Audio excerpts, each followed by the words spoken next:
పులివెందుల శాసనసభ్యులు జగన్మోహన్ రెడ్డి గారు. ఈయన గతంలో మన రాష్ట్ర ముఖ్యమంత్రిగా కూడా పనిచేశారు. ఈయనకు సూట్ కాని మాటలు, విలువలు, విశ్వసనీయత వీటి గురించి మాట్లాడుతా ఉన్నాడు. అసలు ఆయన ఏం మాట్లాడాడు, దానికి ఒక తెలుగుదేశం పార్టీ కార్యకర్తగా నేనేమంటా ఉన్నానో ఒకసారి చూద్దాం. గత చరిత్రలో ఇప్పుడు జరగలేదు. ఏకంగా 99% వాగ్దానాలు అమలు చేశారు. ఇప్పుడు జరగలేదు. ఆంధ్ర రాష్ట్ర చరిత్రలో కానీ దేశ చరిత్రలో కానీ ఈ మాదిరిగా మేనిఫెస్టో అన్నది ఒక పవిత్ర గ్రంథంగా భావించి అదొక బైబిల్ గాను, అదొక ఖురాన్ గాను, అదొక భగవద్గీత గాను భావిస్తూ టిక్కు పెట్టమని చెప్పి ప్రతి ఇంటికి పంపించి టిక్కు పెట్టమని చెప్పి ప్రతి అడుగుతూ ఆ ప్రతి అక్క చెల్లెమ్మల ఆశీస్సులు తీసుకుంటూ ఆ ఇంట్లో ఉన్న అవ్వాతాతల దీవెనలు తీసుకుంటూ ఈ రోజు కూడా ఈ మాదిరిగా బట్టలు నొక్కడం 99% హామీలు అమలు చేశాను ఈ భ్రమలో ఉండే ఈరోజు కనీసం మీకు 99% సీట్లు కూడా రాలా. జగన్మోహన్ రెడ్డి గారు, మీరు ఎందుకు ఓడిపోయారో మీరు ఒక సమీక్ష పెట్టుకోవాలి. కానీ ఇప్పుడు చంద్రబాబు నాయుడు గారు 2019లో ఓడిపోయారు. ఓడిపోయిన తర్వాత ఇలా ఏడవలా బయటకు వచ్చేసి ఎందుకు ఓడిపోయారు అనేటటువంటి ఒక సమీక్ష ఇంటర్నల్గా పెట్టుకున్నారు. అది మీరు పెట్టుకున్నారో లేదో తెలియదు, పెట్టుకున్నట్టు లేరు. పెట్టుకోవాలి. ముందు ఆ సమీక్ష పెట్టుకోండి. నేను బట్టలు నొక్కాను, నేను 99% హామీలు అమలు చేశాను, సువది కబుర్లన్నీ ఇంకా ప్రజలు నమ్ముతారని ఎలా అనుకుంటా ఉన్నారు జగన్మోహన్ రెడ్డి గారు? నమ్ముతారా ప్రజలు? నమ్మకే కదా మీకు ఈ పరిస్థితి వచ్చింది ఈరోజు. మీరేమో ఇంకా నేను 99% హామీలు అమలు చేశాను, బట్టలు నొక్కాను అంటా ఉన్నారు. ముందు తెలుసుకోండి. మీరు 99% కాదు కదా, 9% హామీలు కూడా మీరు అమలు పరచలా. అందుకే ఈరోజు మీకు 90% సీట్లు ఓడిపోయారు. అది గుర్తుపెట్టుకోండి. ఇంకా అవన్నీ చెప్తా ఉంటారు ఎందుకంటే, అది సరే మీ ఎమ్మెల్సీలకు మీరు ఏ సోది చెప్పుకుంటారు చెప్పుకోండి, కానీ ప్రజలకు చెబితే మాత్రం గట్టిగా ఈసారి ఓటుతో కొట్టారు. ఇంకొకసారి ఇదే కనుక ప్రజలకు చెప్తే దేంతో కొడతారో చెప్పలేము. ఏకంగా 2,70,000 కోట్ల రూపాయలు ఎటువంటి వివక్ష లేకుండా, ఎటువంటి లంచాలు లేకుండా నువ్వు క్యాలెండర్ అన్నావు అంటే మళ్ళీ మేము జాబ్ క్యాలెండర్ అంటాం. ఇప్పుడు నువ్వు క్యాలెండర్ అన్నావు, జాబ్ క్యాలెండర్ ఏది? ఏ సంవత్సరం ఏ ఉద్యోగాలు ఇస్తానో క్యాలెండర్, జాబ్ క్యాలెండర్ అని చెప్పి ఓదరు కొట్టావు. అందుకు కదా యువత నీకు దూరం అయింది. అందుకే కదా నేను బట్టలు నొక్కుతాను, డబ్బులు ఇస్తాను అంటే సరిపోయిందా? మద్యం తాగేవాళ్ళని తాకట్టు పెట్టావు, ట్రాఫిక్ చలాన్ని తాకట్టు పెట్టావు, ఊళ్ళో ఉన్న ఆస్తులన్నీ తాకట్టు పెట్టావు, రాష్ట్రంలో ఉన్న ప్రభుత్వ ఆస్తులన్నీ తాకట్టు పెట్టావు. తాకట్టు పెట్టేవాడు నేను కూడా ఇస్తా, నువ్వు ఇచ్చేది బొక్క, నేను కూడా ఇస్తా తాకట్లు పెట్టి. ఎవడైనా ఇస్తాడా?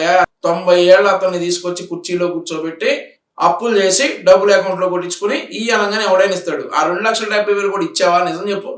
2,70,000 కోట్లు ఇచ్చావా? నువ్వు ఏమన్నా తెచ్చి ఇచ్చావు? సంపాదించావా? నిజంగా ఇచ్చావా? అందులో నువ్వెంత నొక్కావు? అవన్నీ నువ్వు ఎంత నొక్కావు ఏంటి అనేది మొత్తం ఒక శ్వేతపత్రం వస్తుంది. చంద్రబాబు నాయుడు గారి ప్రభుత్వంలో ఇట్లాంటి నువ్వు చేసినటువంటి అవకతవకలన్నీ కూడా బయటకు తీస్తాం. దాని గురించి తర్వాత మాట్లాడుకుందాం. ఆ 2,70,000 కోట్ల గురించి నువ్వు ఎంత నొక్కావో, ఎంత ఇచ్చావో. నేను అనేది ఏంటంటే, ఇప్పుడు ఏం చేసి ఇచ్చావు? 2,70,000 కోట్లు క్యాలెండర్ ఇచ్చానంటున్నావు, మేము జాబ్ క్యాలెండర్ అంటాం, అందుకే ఓడిపోయాం అంటాం. ఈ 2,70,000 కోట్లు నువ్వు సంపాదించి ఇచ్చావా? నువ్వు ఇచ్చేదేంటి?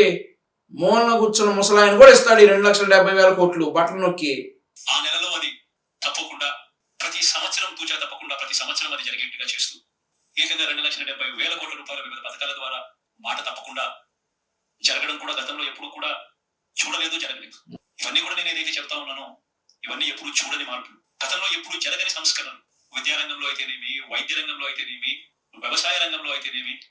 జగన్మోహన్ రెడ్డి విద్యారంగంలో అయితేనేమి, వైద్య రంగంలో అయితేనేమి అని అంటున్నావు. కోడిగుడ్డు మీద నీ ఫోటో ఎందుకయ్యా? నాకు అర్థం కాదు. కోడిగుడ్డు మీద కొడితే పగిలిపోయి కోడిగుడ్డు మీద ఫోటో వేసుకుని పబ్లిసిటీ పిచ్చి పోయి ఈరోజు విద్యారంగంలో మార్పులు తెచ్చానంటున్నావు. ఏంది నువ్వు తెచ్చిన మార్పులు? కోడిగుడ్డు మీద ఫోటోలు వేసుకుని నేను మార్పులు తెచ్చానంటున్నావు. కోడిగుడ్ల మీద ఫోటోలు వేసుకుంటారా? యూనిఫామ్ మళ్ళీ బ్యాగ్ ఇట్లాంటివి చినిగిపోతా ఉంది, షూ ఇట్లాంటివి ఊడిపోతా ఉన్నాయి, ఒక యూనిఫామ్. ఎందుకు జగన్మోహన్ రెడ్డి ఇంత విద్యారంగంలో మార్పులు తెచ్చాను, అక్కడ తెచ్చాను, ఇక్కడ తెచ్చానని చెప్పి వదల కొడతావు? ఒప్పుకో. నాడు నేడు అన్నావు, అందులో ఎన్ని అవకతవకలు జరిగినాయో ఒక శ్వేతపత్రం వస్తుంది. ఒక వారం రోజుల్లోనో 10 రోజుల్లోనో నీ భాగవతం మొత్తం ప్రజలకు తెలియజేసే బాధ్యత నువ్వు కూటమి ప్రభుత్వం తీసుకుంటుంది. నువ్వేం చేసావు, ఎక్కడ ఎంత నొక్కావు, ఈ నాడు నీళ్ళు ఎంత నొక్కావు, విద్యారంగంలో మార్పులు అంటున్నావు, అక్కడ ఎంత నొక్కావు, ఈ కోడిగుడ్లు ఎంత నొక్కావు, చిక్కీళ్ళు ఎంత నొక్కావు, యూనిఫామ్లు ఎంత నొక్కావు, నువ్వు ఎంత నొక్కి ఈరోజు విద్యారంగంలో మార్పులు అంటా ఉన్నావు. నువ్వు నొక్కిన నొక్కుడికి అసలు ఎన్ని కుటుంబాలు బాగుపడతాయి, ఎన్ని స్కూళ్ళు బాగుపడతాయి ఏంటి అనేది మొత్తం ఒక శ్వేతపత్రం వచ్చుద్ది. దానికి సమాధానం చెప్పడానికి సిద్ధంగా ఉండు. ఈ పులిహార కబుర్లు మీ పార్టీ వాళ్ళకే కాబట్టి చెబుతుంది, చెప్పుకో, తప్పులేదు. ఓరి బాబోయ్, అసలు ఈ సామాజిక న్యాయం అనే మాట అనే అర్హత నీకుందా జగన్మోహన్ రెడ్డి? 1,200, 1,300 పేరు చివరి రెడ్లు అనే వాళ్ళకు నువ్వు పదవులు ఇచ్చేసి, నామినేటెడ్ పదవులు ఇచ్చేసి, నువ్వేమో సామంతరాజులను పెట్టి రెడ్లని 4 ప్రాంతాలకు సామంతరాజులను పెట్టి నీ సలహాదారుల్లో రెడ్లను పెట్టుకుని డీజీపీని ఒక రెడ్డిని పెట్టి, సిఎస్ని ఒక రెడ్డిని పెట్టి, ప్రతి డిపార్ట్మెంట్లో అగ్రభాగంలో ఒక రెడ్డిని పెట్టి నువ్వు సామాజిక న్యాయం అనే హక్కు అసలు నీకు ఎక్కడి నుంచి వచ్చింది జగన్మోహన్ రెడ్డి? మహిళా సాధికారత అంశం వామ్మో, మహిళా సాధికారత. ఈ 2019 నుండి 2024లో చనిపోయినంత మంది మహిళలు, అత్యాచారాలకు గురైనటువంటి మహిళలు, ఈ గంజా బ్యాచ్ చేతుల్లో దాడులకు గురైనటువంటి మహిళలు, అత్యాచారాలకు గురైనటువంటి మహిళలు ఆంధ్రప్రదేశ్ పుట్టిన దగ్గర నుండి ఎప్పుడూ లేరు నాయన. నువ్వు ఇక మహిళా సాధికారత గురించి అవటం మేము వింటాం. మీ ఇంట్లో చేయి మహిళా సాధికారత ముందు. మీ ఇంట్లో నీ చెల్లెలు ఎందుకు వెళ్ళిపోయింది, మీ అమ్మ ఎందుకు వెళ్ళిపోయింది, ఈ చెప్పు. ఈటీ చెప్పు మహిళా సాధికారత. నీ ఇంట్లో ఆడపిల్లలకు న్యాయం చేయి. మీ చెల్లెలు సునీత బోరుమంట 5 సంవత్సరాలు ఏడ్చింది, చంపినోడు కాపాడుకుంటూ వస్తున్నాడు జగన్మోహన్ రెడ్డి అని. మీ ఇంట్లో మీ చెల్లెలు నీ కోటేయమనలేదు, మీ అమ్మ నీ కోటేయమనలేదు, మీ పిన్ని నీ కోటేయమనలేదు, మీ పిన్ని కూతురైనటువంటి మరో చెల్లెలు నీ కోటేయమనలేదు. నువ్వు మహిళా సాధికారత గురించి ఇంకా కబుర్లు చెప్తున్నావు అంటే జగన్మోహన్ రెడ్డి మారు. అసలు ఎందుకు ఓడిపోయావో తెలుసుకో. కనీసం 2029లో పోటీలో కన్నా నిలుస్తావేమో చూద్దాం. నువ్వు మహిళా సాధికారత గురించి అవటం, మీ ఎమ్మెల్సీలు అందరూ ఏంటో అవి తీసుకొచ్చి మన జనాలకి విష ప్రచారాలు చేయటం. ఎప్పుడు జరగని చూడని సంస్కరణలు కూడా తీసుకొచ్చు. అవునులే, ఇవన్నీ ఏదైతే చెప్తా ఉన్నానో ఇవన్నీ మనం చేసి చూపించి ప్రజల మన్ననలు పొందిన తర్వాతే ఎన్నికలకు వెళ్ళాం. ఎన్నికల్లో ఏమైందో తెలియదు. ప్రజల మన్ననలు పొందలా, ప్రజల చీత్కారాలు, ప్రజల చివాట్లు, ప్రజలు దొరికితే చెప్పు దెబ్బలు కొట్టేవాడు మీ మంత్రుల్ని, మీ ఎమ్మెల్యేని. ఆల్రెడీ కొన్ని చోట్ల కొట్టారు, నిన్ను కూడా కొట్టారు, నీకు కూడా చెప్పు దెబ్బలు పడినాయి. ఆ గులకరాయి ఏదో నువ్వేయించుకున్నావో, నీ మీద కాలినోడు వేసాడు, ఆ గులకరాయి దాడులు పడినాయి. అది ప్రజల మన్ననలు పొందలా నువ్వు. ఇంకా ప్రజల మన్ననలు పొందాను. ప్రజల మన్ననలు పొందిన తర్వాతే ఎన్నికలకు వెళ్ళాం. ఎన్నికల్లో ఏమైందో తెలియదు. 5 సంవత్సరాలు ఎన్నికల్లో ఏమైందో తెలీదా? చెబుతా. ఆయన ఎన్నికల్లో ఏమైందంటే ఉద్యోగస్తులు లాగి కొట్టారు, మహిళలు చాచి కొట్టారు, యువకులు కొంచెం బలంతో ఎగిరి కొట్టారు, వృద్ధులు వాళ్ళకున్న బలంతో వాళ్ళ చేతికరతో కొట్టారు. మొత్తంగా చూస్తే ఆంధ్రప్రదేశ్ రాష్ట్ర ప్రజలందరూ కూడా ఎగిరితన్ని ప్రతిపక్ష హోదా కూడా లేకుండా చేశారు. నేను ఎన్నికల్లో ఏమైందో తెలీదా? అది అయింది ఎన్నికల్లో. కళ్ళు మూసుకుంటే అయిపోయింది 5 సంవత్సరాలు. కరెక్ట్ చెప్పేవా? నువ్వు కళ్ళు మూసుకున్నావు, డీజీ కళ్ళు మూసుకున్నాడు, సిఎస్ కళ్ళు మూసుకున్నాడు, అందరూ కళ్ళు మూసుకుని అదేదో ఉందంటారు, పిల్లి కళ్ళు మూసుకుని పాలు తాగుతా ఎవరు చూడట్లేదు అనుకుంటారు. కానీ ఆంధ్రప్రదేశ్ రాష్ట్ర ప్రజలందరూ నువ్వు కళ్ళు మూసుకున్న సంగతి చూసి, నువ్వు చేసేటటువంటి ఘనకార్యాలన్నీ చూసి, నువ్వు చేసేటటువంటి రాజకార్యాలన్నీ చూసి, నీ కార్యకర్తలు నీ నాయకులు చేసేటటువంటి లుచ్చా పనులన్నీ చూసి, నీ తొత్తులుగా ఉన్నటువంటి కొంతమంది అధికారులు చేసేటటువంటి యదవ పనులన్నీ చూసి ఎలక్షన్స్ లో సాహసి పెట్టి కొట్టారు. ఇది వాస్తవం. దట్ ఈస్ వాస్తవం. మళ్ళీ 2024 నుంచి 2029 కూడా అదే మాదిరిగానే కళ్ళు మూసుకుంటే 2029 కూడా కళ్ళు మూసుకుంటే వచ్చేస్తుంది. ఇక్కడ 2029 కళ్ళు మూసుకుంటే వచ్చేస్తుంది అంటున్నావు కదా, నీ కళ్ళు తెరిపిస్తాం. ఆంధ్రప్రదేశ్ రాష్ట్రాన్ని అభివృద్ధి పదంలోకి నడిపి నీ కళ్ళు తెరిపిస్తాం. అమరావతిని ఏకైక రాజధానిగా నిర్మించి నీ కళ్ళు తెరిపిస్తాం. ఈ రోజే చంద్రబాబు నాయుడు గారు మెగా డిఎస్సి మీద, ల్యాండ్ టైటిలింగ్ యాక్ట్ మీద, అన్నా క్యాంటీన్ మీద, పెన్షన్ 4000 పెంచడం మీద, స్కిల్ డెవలప్మెంట్ మీద 5 సంతకాలు చేశారు. ఇట్లాంటి సంతకాలు చాలా ఉంటాయి. పాలన అంటే ఇలా చెయ్యాలి అని చెప్పేసి నీ కళ్ళు తెరిపిస్తాం. నీతో పాటు నీ కార్యకర్తల కళ్ళు కూడా తెరిపిస్తాం. ప్రేమతో వాళ్ళ ఓట్లు కూడా ఈసారి మాకు పడేలా మా పాలన ఉంటది. అంత ప్రేమగా మా పాలన ఉంటది ఈసారి. కళ్ళు మూసుకుంటే అయిపోతాయా? నువ్వు కళ్ళు మూసుకోబట్టే కదా, కళ్ళు మూసుకున్నట్టు నటించబట్టే కదా ఇదంతా. 2024 నుండి 2029 వరకు నువ్వు కళ్ళు మూసుకుంటే అయిపోతుందని అనుకుంటున్నావు. నీ కళ్ళు తెరిపిస్తాం, పాలన ఇలా చేయాలి అని చెప్పేసి చూపిస్తాం. చూస్తుండు. గుర్తుపెట్టుకోవాల్సిన అంశం ఏమిటి అంటే సినిమాలో ఓన్లీ ఫస్ట్ హాఫ్ మాత్రమే. ఇదే మాదిరిగా పరిస్థితులు ఉన్నప్పుడు కూడా మనం ఏ మాదిరిగా పైకి లేచాము అన్నది కూడా మీ అందరికీ తెలిసిన విషయం. నేను చెప్తా, మీరు ఏ మాదిరిగా పైకి లేచారు. పింక్ డైమండ్ అనే అబద్ధాలు చెప్పి, క్షుద్ర పూజలు అనే అబద్ధాలు చెప్పి, కమ్మ డిఎస్పీలు అనే అబద్ధాలు చెప్పి, ఇక ప్రతి ఒక్కటి తెలుగుదేశం పార్టీకి ఆపాదిస్తా, విష ప్రచారాలు ఆపాదిస్తా, నారాసుర రక్త చరిత్ర అనే అబద్ధం చెప్పి, నీకు కోడికత్తి డ్రామాలాడి, రకరకాల డ్రామాలాడి నువ్వు పైకి వచ్చావు. 2019లో గెలిచావు. ఈసారి యముడు ఉన్నాడు అక్కడ, బెండు తీస్తాడు. ఎవరు?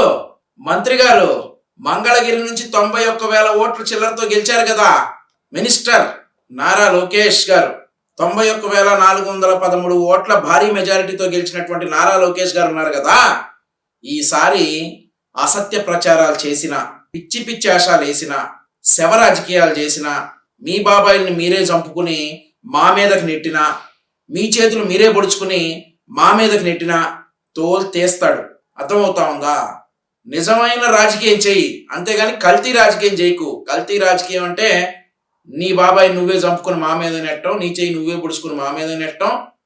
ఇట్లాంటి కల్తీ రాజకీయాలు మానుకోకపోతే నారా లోకేష్ గారు డ్యూటీలో ఉన్నారు, బెండ్ తీస్తారని చెప్పి ఈ సందర్భంగా తెలియజేస్తా ఉన్నారు. ఒకటి మీ అందరికీ చెప్తాం, ఇంకేం చెప్తారు, ప్రజల్లో ఈ రోజు మనం చేసిన మంచి ఉంది, బొక్క ఉంది.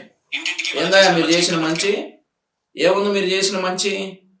లీటర్ పెట్రోల్కి 15 రూపాయలు ఎక్కువ దొబ్బటం, కరెంటు ఛార్జీలు 7 సార్లు 9 సార్లు పెంచడం, ఆర్టీసీ ఛార్జీలు 7 సార్లు 9 సార్లు పెంచడం, పప్పు ఉప్పు పంచదార కారం నెయ్యి నూనె అన్నీ పెంచడం, ఇదా మీరు చేసిన మంచి?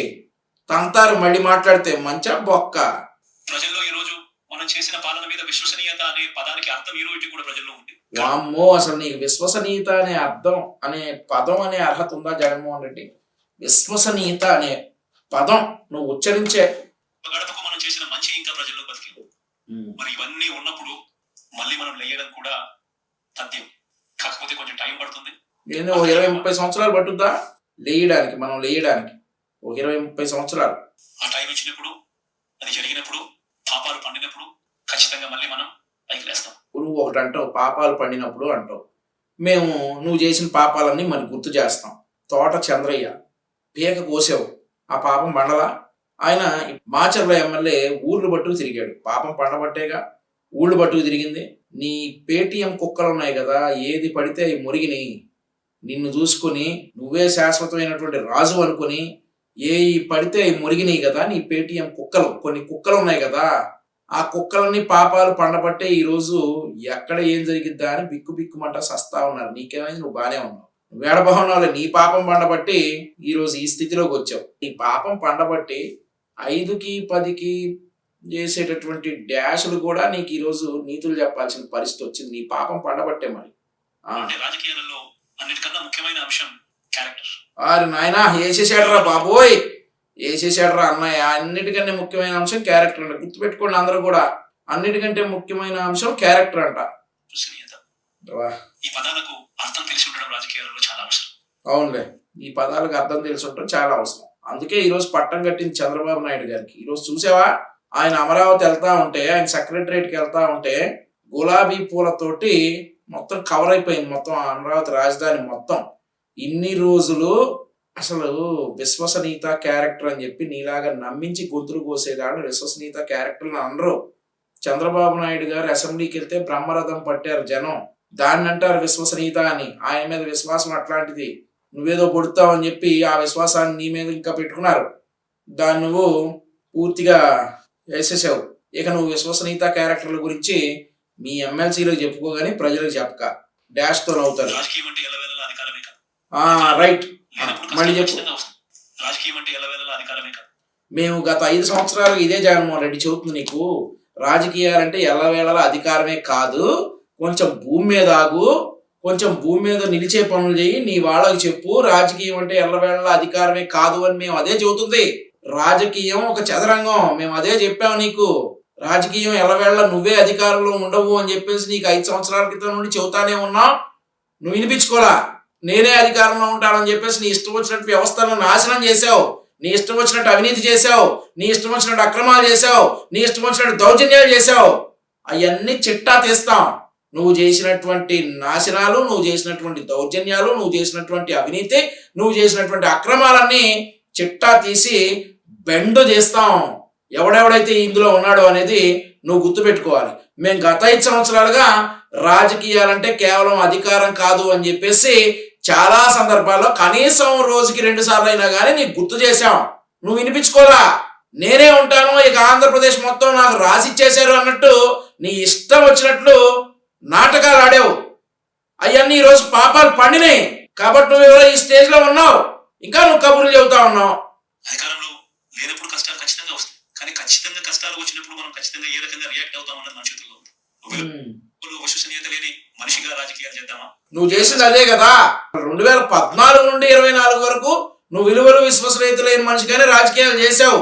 ఇప్పటికైనా మారు, రివ్యూ చేసుకో, ఎందుకు ఓడిపోయావో, ఎక్కడ దెబ్బతిన్నావో చూడు, రివ్యూ చేసుకో, ఎందుకు ఓడిపోయావు. నువ్వు చేయబట్టే ఈరోజు ఇలా ఉంది మీ బాధ. అది సరే గాని తాడేపల్లిలో మన వైఎస్ఆర్ కాంగ్రెస్ పార్టీ ఆఫీస్ ఉంది కదా, అద్దాల మేడ, వాళ్ళకి రెంట్ కట్టలేదంటే ఏంటి? రెంట్ కట్టకుండా ఖాళీ చేశారంట. వాడు పాపం లబోదీపం అంటా ఉన్నారు. ముందు వాళ్ళు రెంట్ కట్టి రాజకీయాల్లో విలువలు విశ్వసనీయత గురించి మాట్లాడు. వాడు అద్దె చెల్లించలేదంట. నీ ఇంటి పక్కన పెట్టుకున్నావంట వైఎస్ఆర్ కాంగ్రెస్ పార్టీ కేంద్ర కార్యాలయం.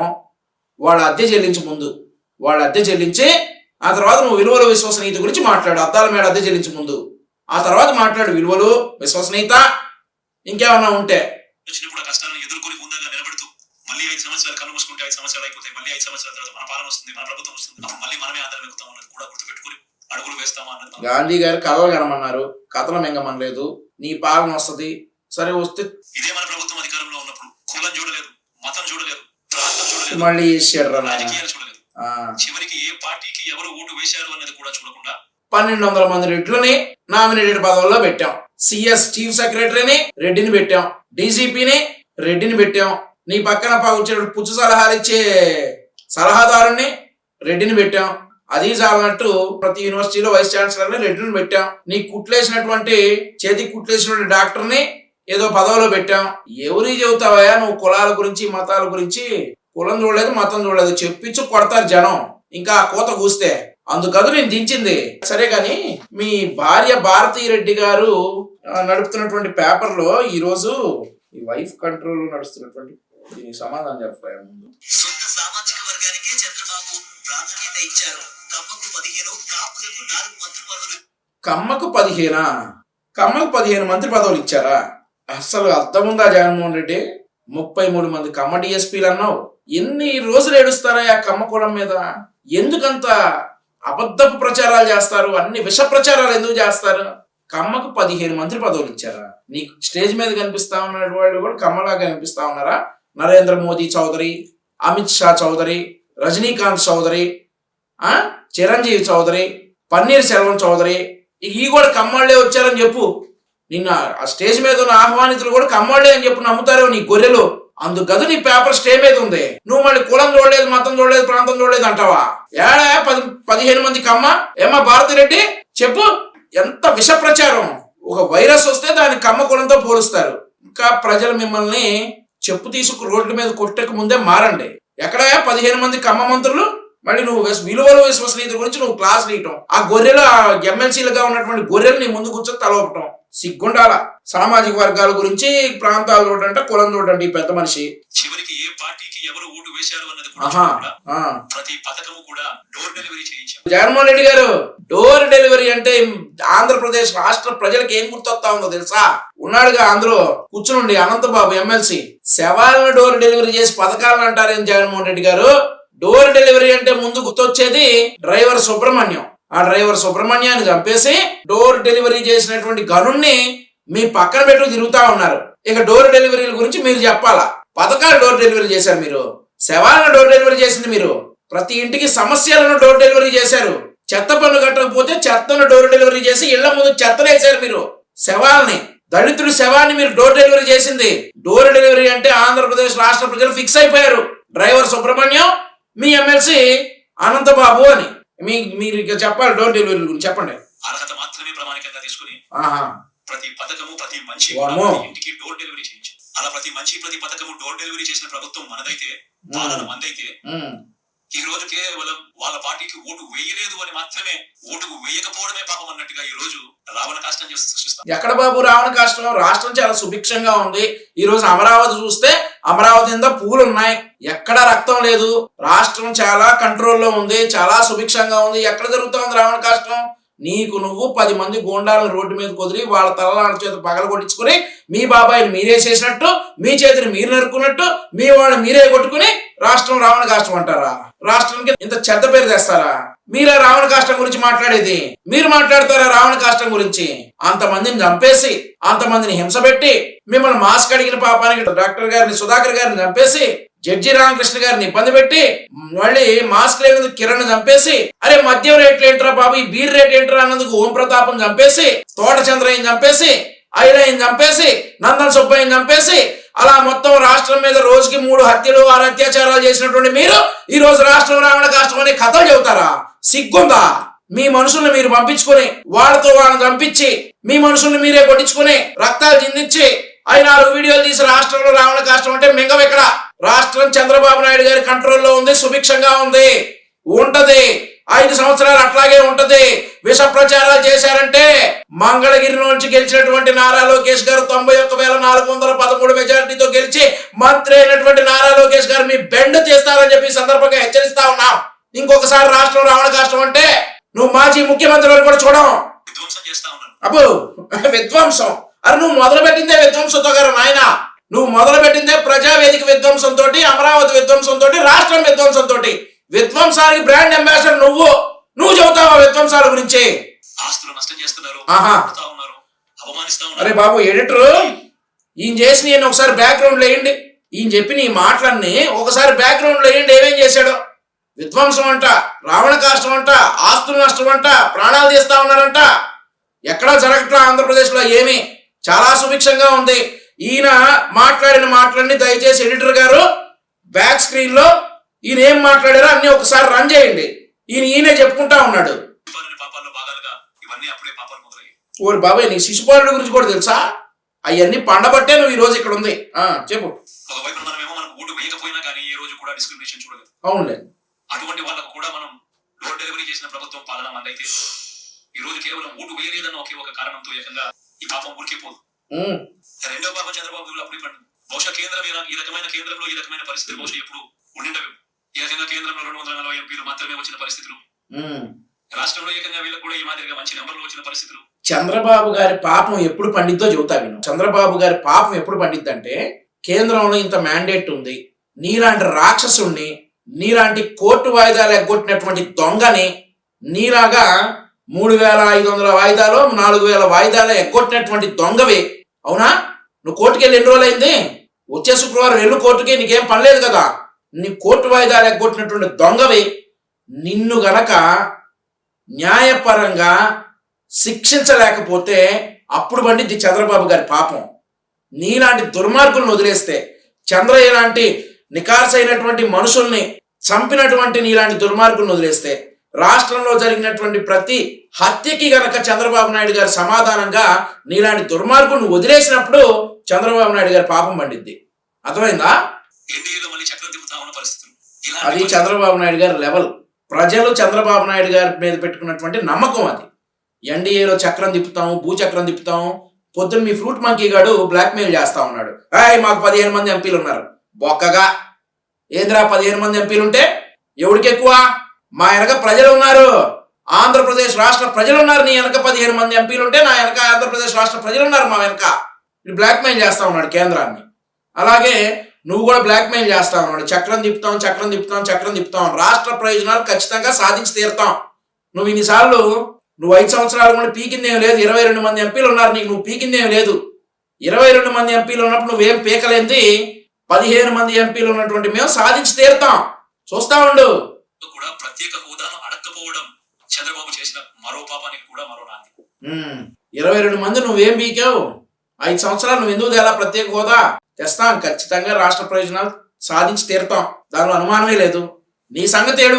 ఇలాంటి పరిస్థితుల్లో కూడా ప్రత్యేక హోదా మనం అడిగి తెచ్చుకోలేకపోతే రాష్ట్రంలో ఏ ఒక్క యువకుడు కూడా క్షమించడు చంద్రబాబు నాయుడు గారు అను. ఆయన ఇప్పుడు ముఖ్యమంత్రి, నువ్వు కేవలం ఎమ్మెల్యే. అర్థమవుతుందా? చంద్రబాబు నాయుడు గారు. పాపాలు పండేదాకా మనం గట్టిగా నిలబడగలిగితే, ముందుకు తీసుకుని పోగలిగితే ఈ పోరాటాన్ని ఆటోమేటిక్ గా శిశుపాలని 100 పాపాలు ఫాస్ట్ గా ఎరోడ్ అయిపోతాయి. ప్రతి ఒక్కరు ఈ విషయాలన్నీ గుర్తుపెట్టుకుని పడతాం. ఎన్ని బహుశా నేను చెప్పేటివన్నీ కూడా మీ అందరికీ కూడా తెలియనివి కాదు. వాళ్ళు కూడా అలాగే చూస్తున్నారు, నవ్వుకుంటున్నారు.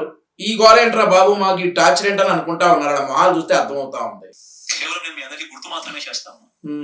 కష్టాలు రావడం అన్నది సర్వసహజం. కష్టాలలో మనం ఎదుర్కొని నిలబడడం అన్నది మన చేతుల్లో ఉన్న అంశం అన్నది మాత్రం ఖచ్చితంగా ప్రతి ఒక్కరు గుర్తు పెట్టుకోమని మీ అందరితో కూడా కోరుతాము. శాసనసభలో, చట్టసభలో మీ సభే అన్నిటికన్నా ముఖ్యమైన సభ అవుతుంది. ఓటు వేయలేదు అన్న ఒకే ఒక కారణంతో మనుషుల్ని కొడతా ఉన్న పరిస్థితుల్లో, మనుషుల్ని అవమానిస్తా ఉన్న పరిస్థితుల్లో, మనుషుల్ని బలవంతంగా ఆస్తి నష్టం చేస్తా ఉన్న పరిస్థితుల్లో ఇక ప్రతిపక్షం ఉన్నది ఒకటే ఒక పార్టీ. ఆ పార్టీకి అవకాశం ఇవ్వాలా? జగన్మోహన్ రెడ్డి, నీకు అర్థం కావట్లేదేమో. ప్రతిపక్షం లేదు, నువ్వు ప్రతిపక్ష నాయకుడు అనుకుంటున్నావేమో. You are not an opposition leader, you are just an MLA. నువ్వు ప్రతిపక్షం అనుకుంటా ఉన్నావేమో. You are not an opposition leader, just an MLA. కనీస నైతిక విలువలు వారు పాటిస్తారన్న నమ్మకం నాకు లేదు.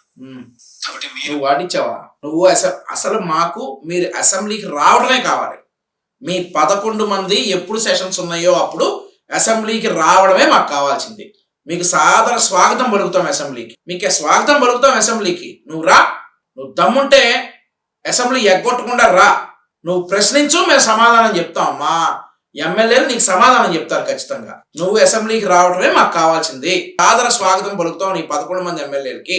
వాడు మళ్ళీ పక్క చూపులు చూడకుండా కాపాడుకో. నువ్వు నైతిక విలువలు పాటించరు, మన అసెంబ్లీలో మనకి బలం తక్కువ, ఏమొద్దు. నువ్వు అసెంబ్లీకి రావటం మా కళ్ళారా మేము చూడాలి, నువ్వు ప్రశ్నించాలి, మేము సమాధానం చెప్పాలి. నీకు చేయాల్సిన పాత్ర గొప్పది చాలా ఉంది అన్నది మాత్రం గుర్తుపెట్టుకుంటాం. రాబోయే రోజుల్లో యాక్టివిటీ లెవెల్స్ అనేది ఆటోమేటిక్లీ పెరుగుతాయి. రాష్ట్ర వ్యాప్తంగా ఉన్న కార్యకర్తలందరినీ ఎవరైతే వాళ్ళు ఇబ్బందులు పెట్టారో ఖచ్చితంగా వాళ్ళందరికీ మనోధైర్యం ఇస్తూ వాళ్ళ గ్రామాలకు వెళ్ళి వాళ్ళకు తోడుగా ఉండే కార్యక్రమాలు చేసే కార్యక్రమాలు జరుగుతాయి. రాబోయే రోజుల్లో ఇంకా టైం గడిచే కొద్దీ ప్రజల్లోకి వెళ్ళే కార్యక్రమాలు ఇంకా ముమ్మరం అవుతూ పోతాయి. ప్రజల్లోకి వెళ్ళినప్పుడు మర్యాద చూస్తున్నాం. వాడు కొడితే మాత్రం మా బాధ్యత లేదు. మేము మా చంద్రబాబు నాయుడు గారు మీకు గ్యారంటీ ప్రొటెక్షన్ ఇస్తారు. మీరు ప్రజల్లోకి వెళ్ళాలి. మీరు ఒక ఎమ్మెల్యేగా, గతంలో ఒక అధికార పార్టీగా మీకు ఆ హక్కు ఉంది. మీరు ప్రజల్లోకి వెళ్ళొచ్చు. కానీ ప్రజలు చాలా కోపంగా ఉన్నారు. మీకు వాడు గనక మిమ్మల్ని కొడితే మా బాధ్యత కాదు, గుర్తుపెట్టుకోండి. మళ్ళీ మేము కొట్టించామని మాత్రం అనొద్దు. ముందే చెప్తా ఉన్నా, ప్రజల గ్యారంటీకి తిరగబడతారు. నువ్వు చేసిన అన్యాయాలకి, నువ్వు చేసిన అక్రమాలకి, నీ ల్యాండ్ టైటిలింగ్ యాక్ట్లకి, అలాగే నువ్వు పెంచినటువంటి చెత్త పనులకి, ఇంటి పనులకి, మొత్తానికి ఎప్పుడెప్పుడు దొరుకుతావా అని రెడీగా ఉన్నారు. నువ్వు ప్రజల్లోకి వెళ్ళినప్పుడు వాళ్ళు ఏమైనా చేస్తే మాది మాత్రం బాధ్యత కాదు, గుర్తుపెట్టుకో. చివరికి ప్రజల్లోనే ఉంటాం.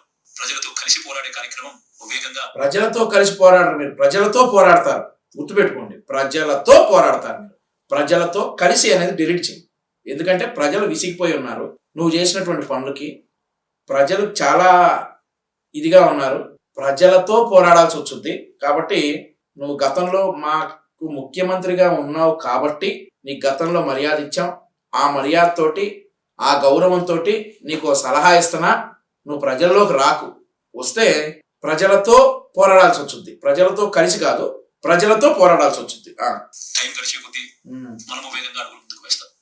ఒకటి మీ అందరికీ చెప్తా ఉన్నాం, ఏకంగా 14 నెలలు పాదయాత్ర చేశాం. ఆ వయసు ఈ రోజుకి నాకుంది. 14 నెలలు పాదయాత్ర చేసావు, ఆ వయసు ఈ రోజు నాకుందంటే ఒక హింట్ ఇచ్చావు పాదయాత్ర చేస్తానని. చెయ్యి. మా బాబు గారు, నువ్వైతే మా లోకేష్ గారిని ఇబ్బంది పెట్టావు. పాదయాత్రలో మాట్లాడటానికి మైకు లాక్కున్నావు, స్టూల్ లాక్కున్నావు, అన్ని లాక్కున్నావు. కానీ మా పెద్ద ఆయన ఏంటంటే రాజ్యాంగాన్ని అనుసరించి నడుచుకునేటువంటి వ్యక్తివి కాబట్టి ఒక ఎమ్మెల్యేగా, గతంలో ముఖ్యమంత్రిగా నీకు పాదయాత్ర చేసే అవకాశం గ్యారంటీకి ఇస్తారు. చెయ్యి. కానీ మేము చెప్పినట్లు నిన్ను గనక ప్రజలు నీ మీద ఎదురు తిరిగితే మాది బాధ్యత కాదు.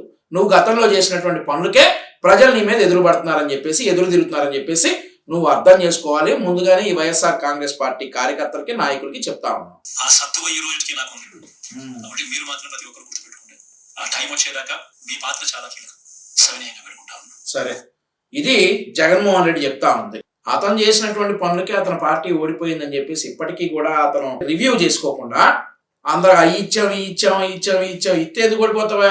నువ్వు నిజంగా ఇస్తే ఓడిపోతావా? నువ్వు నొక్కావు, నువ్వు ఇవ్వలా, నీ నాయకులు నొక్కారు. మీరు చేసేటటువంటి అరాచకాలకే మీరు ఓడిపోయారని చెప్పేసి గతంలో మా రాష్ట్రానికి నువ్వు ముఖ్యమంత్రిగా పనిచేసావు అనేటటువంటి ఒకే ఒక గౌరవంతో ముందు ఎందుకు ఓడిపోయావు అనేది రివ్యూ పెట్టుకుని దానికి అనుగుణంగా మీరు నడుచుకొని మీ పార్టీని బలోపేతం చేసుకునే కానీ మళ్ళీ విష ప్రచారాలు, 15 మంది కమ్మల గురించి విష ప్రచారాలు చేశారు చూసారా? అట్లాంటి విష ప్రచారాలు చేస్తే తోలు తీస్తాడు నారా లోకేష్ గారు అని చెప్పేసి హెచ్చరిస్తూ నమస్కారం.